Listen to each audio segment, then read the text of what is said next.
Bienvenidos y bienvenidas a este espacio educativo.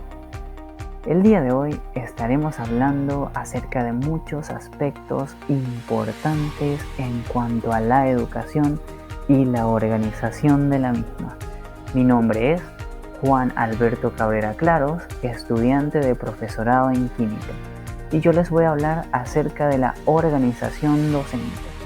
Como proceso, la organización docente es un conjunto de actividades, tareas y decisiones tomadas por las autoridades y líderes de la institución educativa, con la finalidad de alcanzar los objetivos educativos propuestos. Es decir, la organización docente se puede entender como aquel proceso que define las actividades a realizar durante el desarrollo de un ciclo, de una asignatura, de un curso o de un periodo escolar, donde el profesor necesita tener establecido a qué grupo de estudiantes va a atender, qué tan numeroso va a ser, si va a tener estudiantes de diversas áreas o de diversas carreras, si va a tener estudiantes de una misma especialidad, cuántas horas les impartirá en cuanto al desarrollo de las clases, ya sea por día, por semana o por mes, el horario que debe de cumplir, las fechas para la realización de las evaluaciones, entre muchos otros aspectos que son muy importantes, ya que conllevan a una correcta organización educativa y que van enfocadas a brindar un servicio educativo de calidad. El grupo clase se puede organizar de varias maneras en específico. Algunas de ellas son en función de la duración del grupo, duración larga o casi estable.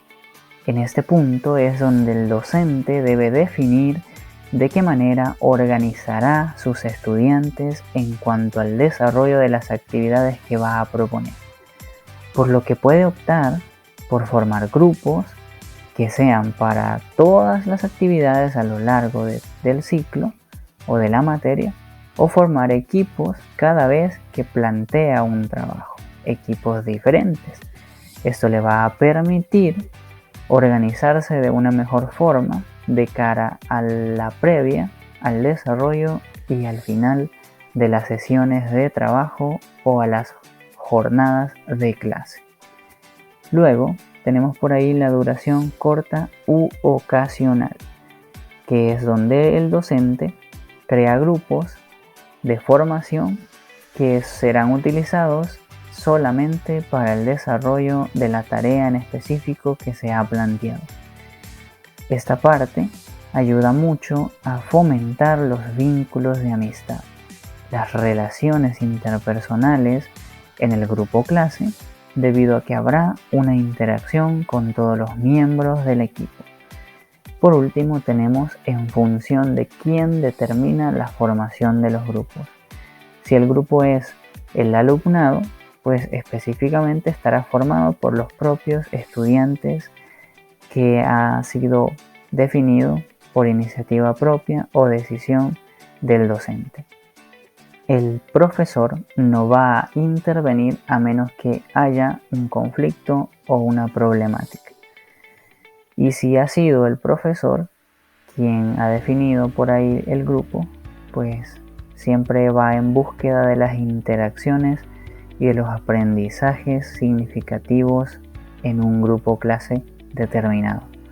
El docente va a crear esos grupos de trabajo seleccionando cada integrante cuidadosamente, o puede ser de forma aleatoria, de forma unificadora que permita que los estudiantes se motiven y se unan como grupo clase, fomentando la diversidad de cada uno de ellos y asignando los roles en cuanto a las habilidades, tomando como base esas destrezas que posee cada uno de ellos.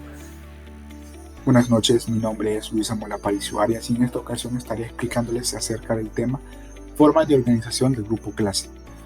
Y Las formas en las que un docente puede organizar el grupo clase son muy variables, todo de acuerdo a los procedimientos o parámetros que se utilicen en cuanto a este proceso, en donde debemos de tomar en cuenta los siguientes puntos. Y uno de ellos es el número de alumnos del grupo clase que se deben de tomar, como por ejemplo el número de estudiantes en específico para poder llevar a cabo ciertas actividades a realizar o que se tomen en cuenta, no excediéndose la cantidad de estudiantes que puedan presentarse.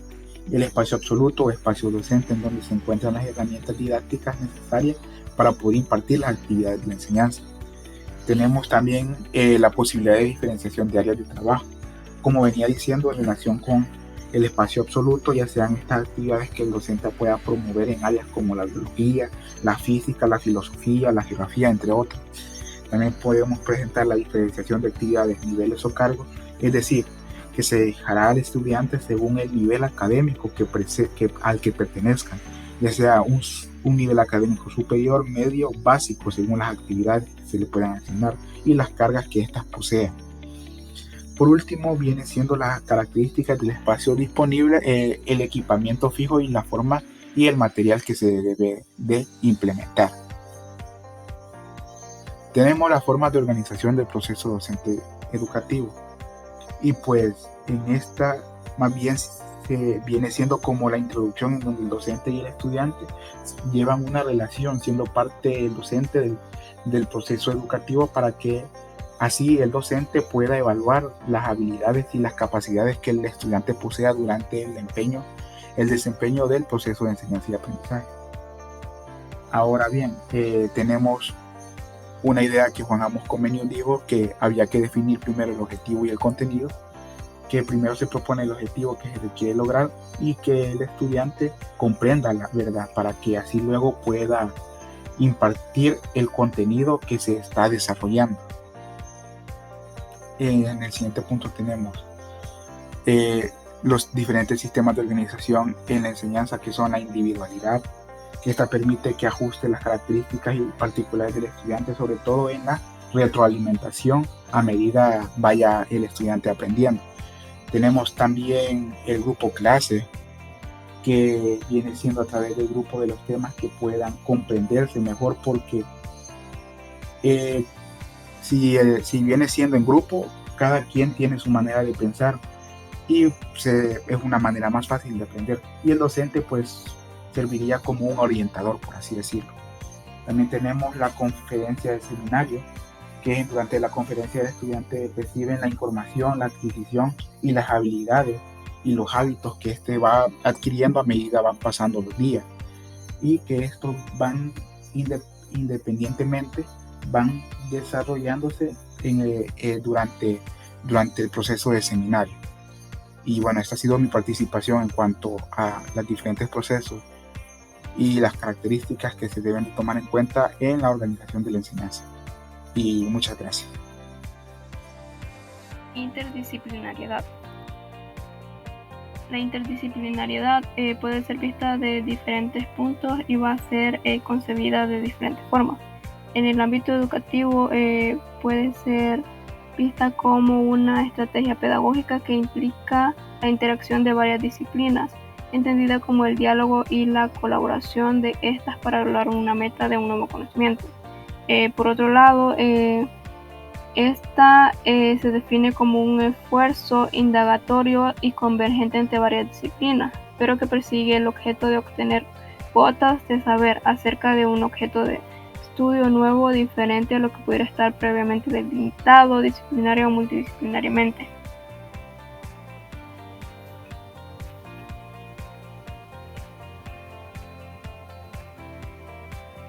En lo que respecta al área de la educación, esta se centra en la protección de especificidades disciplinarias y no en el establecimiento de vínculos interdisciplinarios. En el ámbito educativo, trata sobre cómo desarrollar situaciones de aprendizaje a partir de varios modelos organizacionales.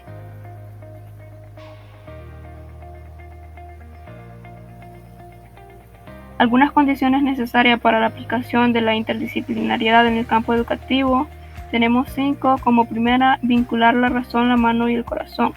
Esto significa que la actividad interdisciplinaria debe pretender una búsqueda de sentido, una búsqueda de la funcionalidad, una búsqueda de lo humano.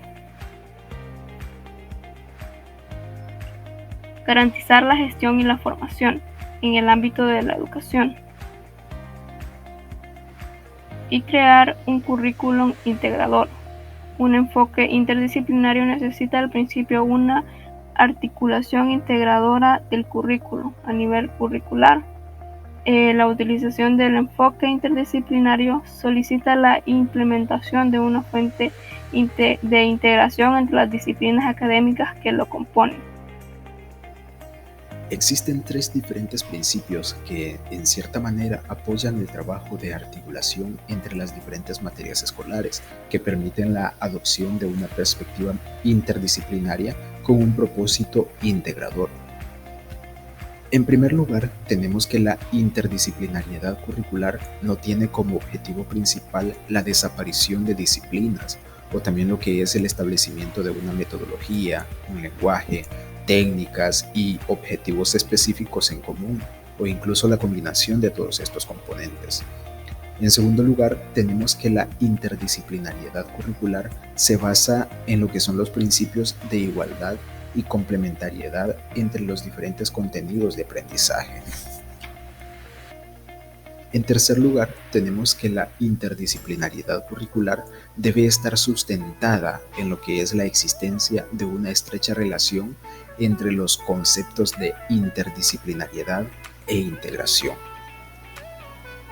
Continuando con las características, tenemos en la cuarta característica que tiene el enfoque interdisciplinario en lo que es la educación, es que esta garantiza la coherencia vertical entre lo que es el currículo, la didáctica y la pedagogía, la cual nos dice que el enfoque interdisciplinario necesita también de la articulación integrada entre el currículo y la práctica en el aula, teniendo en cuenta que la transición del nivel curricular al pedagógico exige una gran medida de mediación de los didácticas en las disciplinas escolares. Y como última característica es que esta adopta uno o más modelos pedagógicos también interdisciplinarios, teniendo en cuenta que la actualización en el aula del nivel pedagógico, cuando éste se asocia al nivel didáctico de la planificación, puede necesitar del uso de un modelo de enseñanza interdisciplinario. Grados de la interdisciplinaridad. La interdisciplinaridad consiste en la adaptación de métodos y técnicas de una disciplina a otra. Tenemos un grado de aplicación, un grado epistemológico y un grado de concepción de nuevas disciplinas. En el primero, se puede evidenciar, por ejemplo, con los conocimientos de la física nuclear aplicados a la medicina, el cual da como origen nuevos tratamientos para el cáncer. En el segundo, podemos evidenciarlo, por ejemplo, con la lógica formal aplicada al derecho, el cual da como origen un análisis epistemológico muy interesante del derecho. Luego tenemos un grado de concepción de nuevas disciplinas en el cual tenemos varios ejemplos. El primero, la matemática aplicada a la física, da como origen a la física matemática. Por otra parte, tenemos también a la física de partículas influenciada por la astrofísica, la cual da como origen a la cosmología cuántica. También tenemos a la matemática de los fenómenos meteorológicos y la matemática de fenómenos de la bolsa económica, la cual da origen a la teoría del caos. Por último tenemos al arte, el cual es influenciado por la informática, el cual da como origen al arte informático. Dicho esto, podemos hablar de enfoque tradicional y un enfoque moderno de la interdisciplinaridad. En el enfoque tradicional es muy conservador y contribuye muy poco al alcance de altos niveles de desempeño e innovación. Es decir, que no se le da mucha importancia al trabajo colaborativo. Luego tenemos el enfoque moderno, el cual nos dice que es una perspectiva integral, el cual requiere redefinir las habilidades y competencias considerando aspectos tales como la información con base a competencias, que conlleva a integrar disciplinas, conocimientos, habilidades prácticas y valores del sujeto. En esta ocasión vamos a hablar lo que es gestión escolar, en el cual el concepto de gestión podemos decir que son aquellas acciones para repercutir en un bien común o producir soluciones a un problema determinado, es decir, hacer, en el cual este tipo de acciones pueden estar orientadas hacia la consecución de ciertos objetivos en el que desarrollen, en el cual este tipo pueden estar orientadas en cualquier área que se desee trabajar. Cuando hablamos de gestión escolar, es aquella que intenta ver la formación como un todo organizado y sistemático, en el cual puede incluir acción, herramientas o proyectos desarrolladas para el mejor funcionamiento de este tipo de plantas. También este tipo de investigación da un enfoque estratégico a la forma en que podemos manejar la escuela. Podemos decir que el desempeño de estas mismas se pueden dar a través de diversas técnicas, instrumentos o conocimientos para consolidar un buen desarrollo académico en el estudiantado. También tendremos que tener en cuenta 4 pilares esenciales. Ya vemos director, docente, comunidad y padres de familia, ya que en un ambiente escolar se precisan que los directores sean como un tipo líder en el cual sean capaces y podrían ser capacitados para poner en práctica este tipo de acciones, en el cual también podríamos fijar metas, promover o prever futuro, anticiparse a las situaciones y por lo tanto ser proactivo.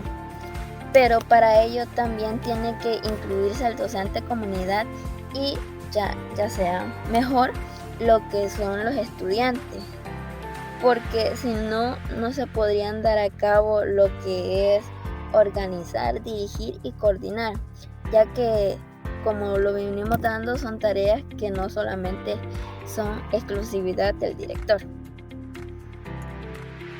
Mi nombre es Giovanni Alfredo González Morales y tengo el gusto de hablarles sobre los diferentes tipos de gestión escolar que existen. La primera gestión es conocida como gestión directiva y pedagógica. Es la encargada de ejercer el liderazgo y control administrativo del plantel, a la vez que actualiza y revisa las dinámicas recreativas, sociales y psicológicas que acompañan el acto educativo. También es conocido como el eje central del proceso formativo de los estudiantes, por lo que se enfoca en cómo estos aprenden. En sí, la gestión directiva se encarga de garantizar y orientar las necesidades que una escuela puede llegar a tener, ya sea a corto plazo o a largo plazo, y la pedagógica es aquella que se encarga en enfocarse directamente cómo se desarrolla el proceso de aprendizaje en los centros educativos. La gestión financiera y administrativa dice que se enfoca en asegurar la supervivencia a largo plazo de la estructura general del centro escolar, gestionando de la mejor manera posible sus recursos humanos y materiales.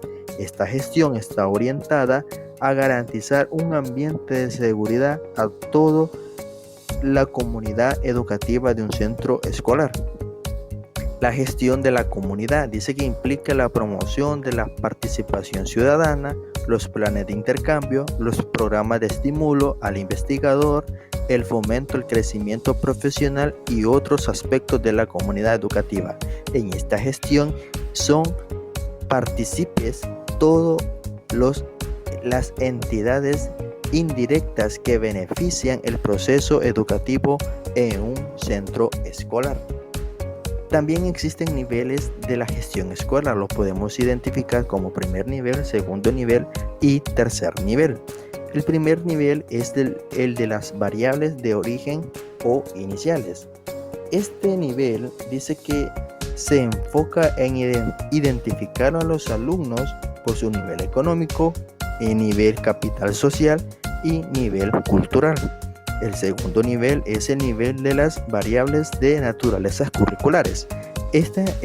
Se enfoca en conocer el currículum educativo para poder hacer cambios que mejoren el proceso de enseñanza y aprendizaje.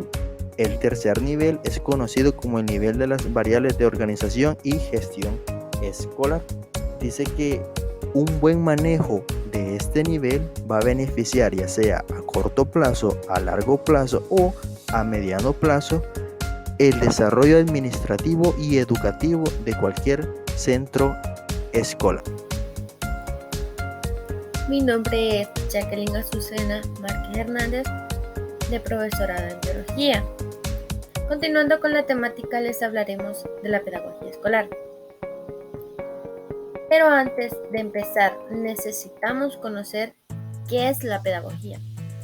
Dice que la pedagogía es la ciencia que estudia la educación.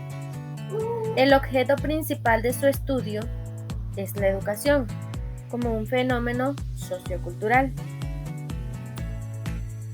Por lo que existen conocimientos en otras ciencias que ayudan a comprender el concepto de educación. Entre estas ciencias tenemos la historia, la psicología, la sociología y la política.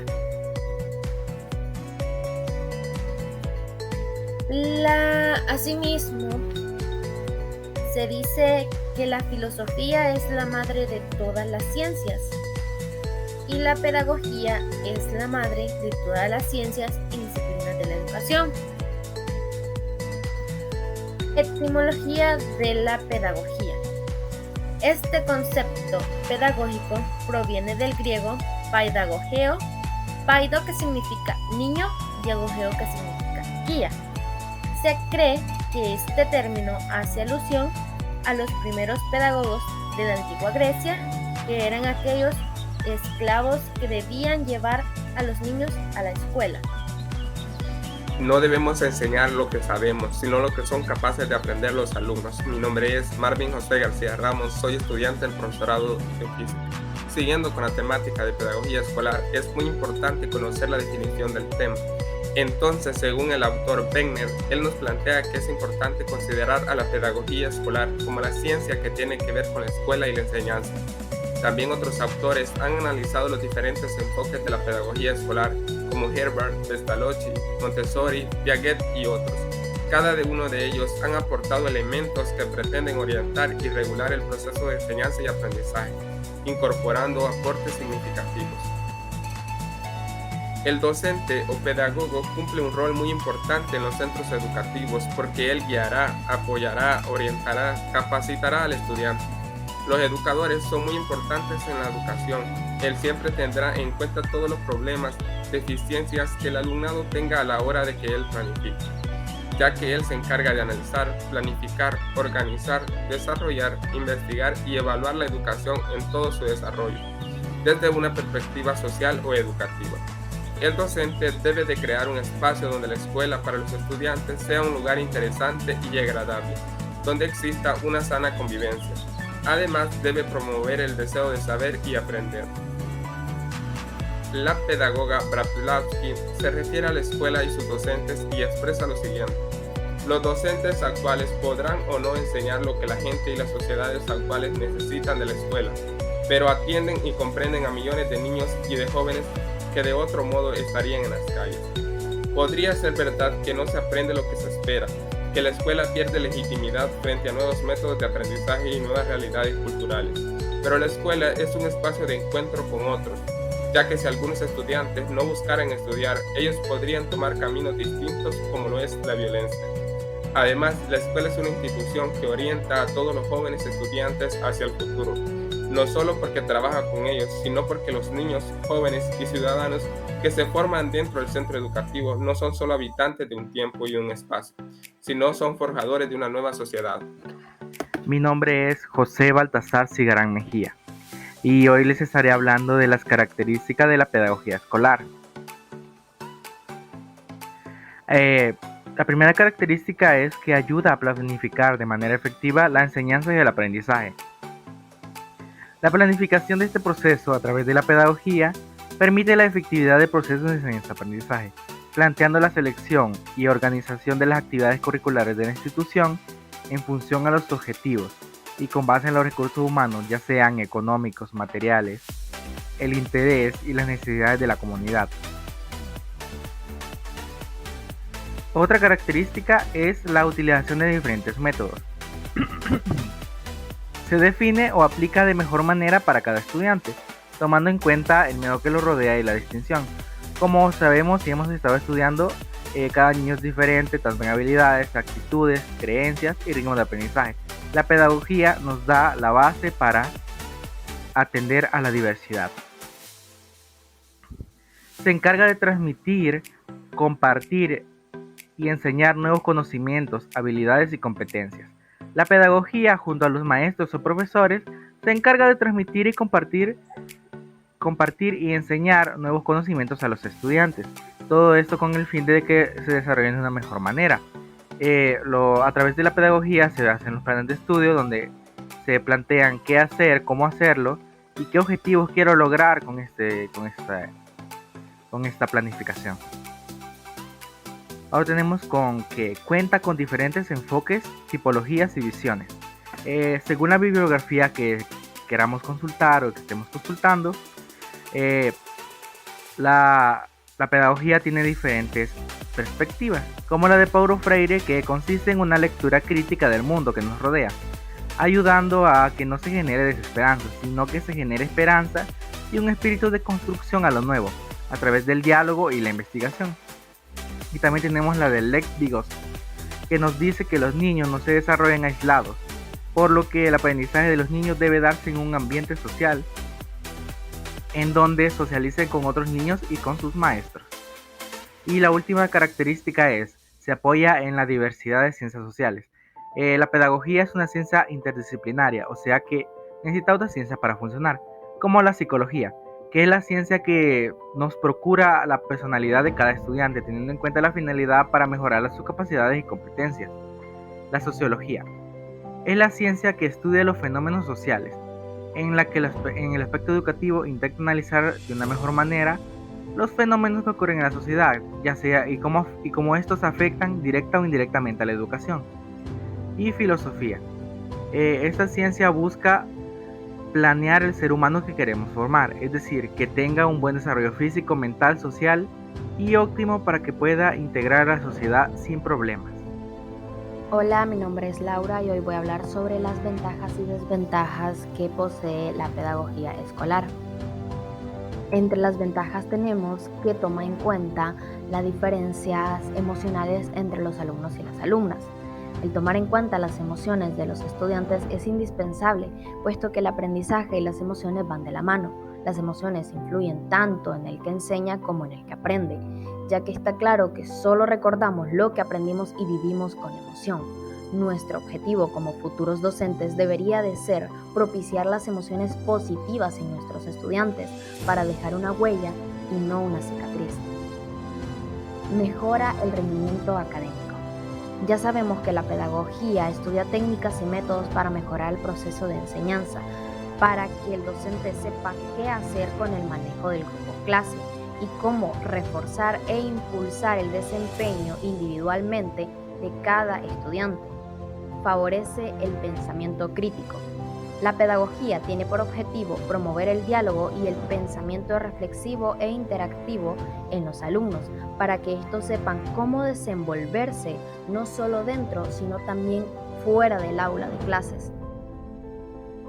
Entre las desventajas tenemos que se puede crear una codependencia excesiva. Sabemos que el docente está para ayudar e instruir al estudiante, pero el problema nace cuando el profesor está todo el tiempo diciéndole qué hacer y cómo hacer las cosas al alumno, lo cual obtiene por frutos un estudiante que nunca desarrolló su pensamiento crítico. Algunos padres no están preparados para ayudar a sus hijos a desarrollar las tareas. Fuera del salón de clases, los padres toman el rol de guías y orientadores de los estudiantes, pero muchas veces no saben cómo ayudar o instruir a sus hijos con las tareas, lo cual en algunos casos deja a los alumnos a la deriva.